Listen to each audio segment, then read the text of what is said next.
তো হ্যালো বন্ধুরা, কেমন আছেন? আশা করি সকলেই ভালো আছেন। এখনো পর্যন্ত আমাদের চ্যানেলটি সাবস্ক্রাইব না করে থাকলে অবশ্যই সাবস্ক্রাইব করে পাশে বেল আইকনটা বাজিয়ে দিবেন সবার ফার্স্ট নোটিফিকেশন পাওয়ার জন্য। তো বন্ধুরা, আপনি যদি আপনার কাছে যদি এয়ারটেল সিম থেকে থাকে তাহলে বন্ধুরা আপনার কাছে বড় একটা দুঃসংবাদ চলছে এয়ারটেলের পক্ষ থেকে। তো সেই কী দুঃসংবাদ আসুন এই ভিডিওর মাধ্যমে জানাবো আমি সম্পূর্ণ। তো বন্ধুরা, ভিডিও স্কিপ না করে সম্পূর্ণ দেখুন।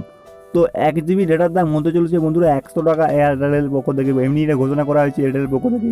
এয়ারটেলের যে চেয়ারম্যান তিনি জানিয়ে দিয়েছেন যে 1 GB ডেটার দাম হতে চলেছে। বিগত কয়েক মাস ধরে এই বিগত কয়েক মাস ধরে এই বিষয়ে আলোচনা হচ্ছিল, কিন্তু ফাইনালি কিন্তু ডিসিশন কিন্তু দিয়ে দিয়েছে এয়ারটেল। 1 GB ডেটার দাম 100 টাকা এই গ্রাহকদের দিতে হতে পারে বন্ধু। সাধারণ গ্রাহকদের কিন্তু 1 GB ডেটার দাম 100 টাকা দ্বিতীয় পকেট থেকে দিতে হতে পারে।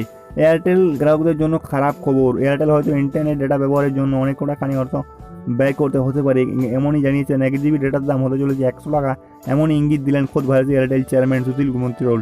তো সুশীল মৈত্রল জানিয়ে দিয়েছেন যে 1 GB ডেটার দাম হতে চলেছে 100 টাকা। কিন্তু আগে যে আমাদের এখন যে আমরা যেরকম পেতাম 1 GB 10 টাকা 1 GB পেতাম, সেটা কিন্তু পাবো না। কিন্তু এবার থেকে কিন্তু আমাদের অনেকটা অর্থ দিতে হবে, অনেকটা টাকা কিন্তু ব্যয় করতে হবে এয়ারটেলের পেছনে। আমরা বেশি নেট চাইলে অনেকটা কিন্তু ব্যয় করতে হবে। সম্প্রতি একটি সম্মেলনে ইঙ্গিত দেন আগামী 6 মাসের মধ্যে বেশ কয়েক কোটি ইন্টারনেট ট্রাফিকের নিয়ম বাড়াতে চলেছে কোম্পানি।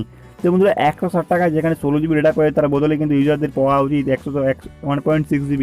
তিনি জানিয়েছেন চেয়ারম্যান যে 1.6 GB পাওয়া উচিত। অর্থ হিসেবে অনেকটা বন্ধুরা, আপনি যদি মাসিক প্ল্যান ইউজ করেন তাহলে কিন্তু অনেকটাই কিন্তু আপনাকে দিতে হতে পারে টাকা। তো খরচ বাড়ানোর চিন্তা ভাবনা করছে এয়ারটেল। সুশীল মিত্র তিনি জানিয়েছেন সম্প্রতি বিগত 160 টাকায় কিন্তু আর 1.6 GB ডেটা 1.6 GB ডেটা কিন্তু তারা দিতে পারবে, কিন্তু 16 GB ডেটা তাদের পক্ষে দেওয়া সম্ভব নয়, তারা এটা জানিয়ে দিয়েছেন। তো 16 GB তাদের পক্ষে দেওয়া সম্ভব নয়, তারা জানিয়েছেন 1.6 GB ডেটা এর পক্ষে দেওয়া উচিত। তাই তারা 1.6 GB ডেটা দেবেন 160 টাকায়। তো তারা বেশি ডেটা কিন্তু তারা প্রোভাইড করতে পারবেন না সাধারণ গ্রাহকদের। তো বন্ধুরা, 160 টাকায় কিন্তু এখন থেকে কিন্তু 1.6 GB ডেটা পাওয়া যাবে। 16 GB ডেটা কিন্তু আর পাওয়া সম্ভব নয়। তো তিনি জানিয়েছেন বন্ধুরা, এবার কিন্তু অনেকটাই কিন্তু প্রত্যেক জিবি 1 GB মানে 100 টাকা, 1 GB 100 টাকা দিতে হতে পারে। 1 GB দাম দিতে হতে পারে 100 টাকা সাধারণ গ্রাহকদের। যে তারা এয়ারটেল ইউজ করেন তাদের জন্য খুবই বড় একটা দুঃসংবাদের একটি। তো 1 GB দাম দিতে হতে পারে 100 টাকা, যেটা আমি আগেই বললাম। তো বন্ধুরা, আমেরিকা, ইউরোপ অনেকে সেখানে কিন্তু অনেকটা দাম কিন্তু 1 GB দাম অনেকটাই কিন্তু বেশি, আমাদের ইন্ডিয়া রুপিস কনভার্ট করলে অনেকটাই কিন্তু বেশি। তো দেশ জুড়ে লকডাউনের তুলনায় অনেকটা বেড়েছে ইন্টারনেটের ব্যবহার। এই পড়ুয়াদের ক্লাস থেকে ওয়ার্ক রুম, হোম রুম সবই হচ্ছে কিন্তু এখন কিন্তু ইন্টারনেটে। তো বন্ধুরা, তাই প্রতিনিয়ত প্রতিযোগিতার বাজারে প্রতিনিয়ত নতুন নতুন ডেটা প্ল্যান নিয়ে হাজির হচ্ছেন এই টেলিকম সংস্থাগুলি, যেমন এয়ারটেল, ভোডাফোন, আইডিয়া। এই টেলিকম সংস্থাগুলি হাজির হচ্ছেন প্ল্যান নিয়ে।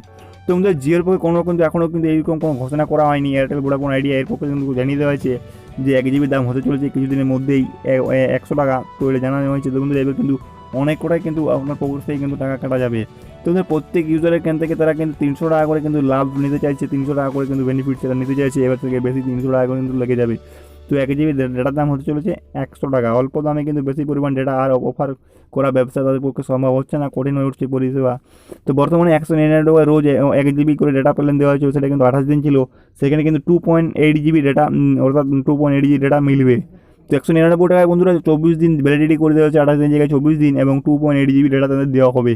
অতিরিক্ত ডেটার জন্য বেশ ভালো রকমের অর্থ ব্যয় করতে হতে পারে। তাই স্পষ্ট বিশেষভাবে জানিয়ে দিচ্ছেন অনলাইন গেম যারা খেলেন তাদের পক্ষে কিন্তু অনেকটাই কিন্তু তাদের পক্ষে টাকা কিন্তু দিতে হবে। যারা পাবজি, ফ্রি ফায়ার খেলেন তাদের কিন্তু অনেকটাই টাকা কিন্তু ব্যয় করতে এবার কিন্তু হবে। বলছে সময় কাটিয়ে অভ্যস্ত তাদেরকে নিয়ম সন্দেহে বড় একটি দুঃসংবাদ। তো বন্ধুরা, ভিডিও ভালো অবশ্যই লাইক করবেন, শেয়ার করবেন, কমেন্ট করবেন। আর এই ছিল আমাদের মূলত ভিডিও স্কিপ করে না করে সম্পূর্ণ ভিডিও।